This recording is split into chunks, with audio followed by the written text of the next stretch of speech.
Welcome to my channel சக்கரசாதமும் வடகரியும். நாளைக்கு பங்குனி உத்திரம். ஸோ நான் இன்னைக்கு பங்குனி உத்திரத்துக்கு ஸ்பெஷலான ஒரு ரெசிபி தான் உங்கள் கூட ஷேர் பண்ண போகிறேன். உத்திரம்னு சொன்ன உடனே நம்ம முருகருக்கு பால் குடம் எடுக்கிறது, காவடி எடுக்கிறது தான் ஞாபகம் வரும்.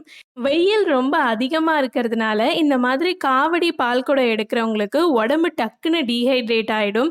அதனால ரோட்டு ஓரத்துலலாம் பார்த்தீங்கன்னா பந்தல் போட்டு இந்த மாதிரி பானகம் கொடுப்பாங்க. இது உடம்புக்கு ரொம்ப நல்லது. இந்த ட்ரெடிஷ்னலான பானகம் எப்படி பண்ணுறது அப்படின்றத தான் இன்றைக்கி நாம் பார்க்க போகிறோம். ஃபஸ்ட்டு ஒரு அரை கப் அளவுக்கு வெல்லத்தை நான் துருவி எடுத்திருக்கேன். அதை ஒரு பவுலில் சேர்த்துக்கிறேன். கூடவே 2 கப் அளவுக்கு தண்ணி சேர்த்துக்கோங்க. நம்ம இப்போ வெல்லம்லாம் கரைக்கும் போது தண்ணி சூடாக இருக்கும், ஸோ ஈஸியாக கரைஞ்சிரும். இப்போ நம்ம நார்மலான குடிக்கிற தண்ணி சேர்த்ததுனால வெல்லம் டக்குன்னு கரையாது. அதனால் இந்த மாதிரி கை வச்சு நல்லா வெல்லம் எல்லாத்தையும் கரைச்சிக்கலாம்.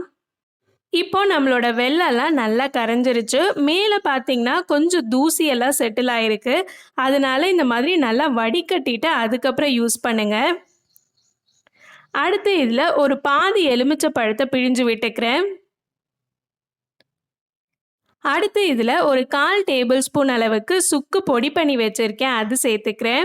ஒரு 1/4 டேபிள் ஸ்பூன் அளவுக்கு உப்பு சேர்த்துக்கோங்க. இப்போது நான் பச்சை கற்பூரம் எடுத்திருக்கேன். இது நார்மலாக நம்ம சமையலில் சேர்த்துட்டு சாப்பிடக்கூடியது தான். அந்த மாதிரி கற்பூரம் இந்த மாதிரி கொஞ்சோண்டு எடுத்துக்கோங்க, ரொம்ப சேர்க்கக்கூடாது. இதை நல்லா கையில் வச்சுட்டு நல்லா பொடி பண்ணிவிட்டு அதுக்கப்புறம் இதில் சேர்த்துக்கலாம். இப்போது 2 ஏலக்காய் எடுத்திருக்கேன். இந்த மாதிரி இடிக்கல்ல சேர்த்துட்டு நல்லா இடிச்சுக்கோங்க. உங்கள்கிட்ட ஏலக்காய் பொடி இருந்துச்சுன்னா நீங்கள் அது கூட சேர்த்துக்கலாம். நான் எப்பயுமே ஃப்ரெஷ்ஷான ஏலக்காவை இந்த மாதிரி இடிச்சிட்டு தான் சேர்ப்பேன். அப்போ தான் அதோடைய வாசனை நல்லாயிருக்கும்.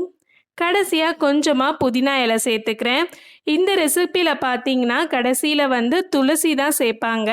உங்ககிட்ட துளசி கிடைக்கல, நீங்கள் வீட்டில் ஜஸ்ட்டு சும்மா வெயிலுக்காக குடிக்கிறீங்க அப்படின்னா புதினா சேர்த்துக்கோங்க. அது உங்கள் உடம்புக்கு ரொம்ப குளிர்ச்சி தரும். இப்போ இந்த மாதிரி பானையில் நம்ம பண்ணி வச்சுருக்க அந்த பானகம் எல்லாத்தையும் சேர்த்துக்கலாம். இதை நம்ம ஃப்ரிட்ஜில் வச்சு குடிக்கணும்னு அவசியம் இல்லை. நம்ம பானையில் தானே சேர்க்குறோம், ஸோ அதுவே உங்களுக்கு ஒரு நல்ல கூலிங் எஃபெக்ட் தரும். அண்ட் வெல்லத்தில் iron content and potassium content ரொம்ப அதிகமாக இருக்குது. ஸோ அதுவும் உடம்புக்கு ரொம்ப நல்லது. வெயில் காலம் வந்த உடனே நம்ம நிறைய ஜூஸ், மொஜிட்டோலாம் குடிக்கும்போது இந்த மாதிரி ஒரு ஹெல்த்தியான ட்ரிங்க்கையும் என்னைக்காச்சும் ஒரு நாள் வீட்டில் ட்ரை பண்ணுங்கள். உங்கள் வீட்டில் இருக்க குழந்தைங்களுக்கு கூட ரொம்ப பிடிக்கும்.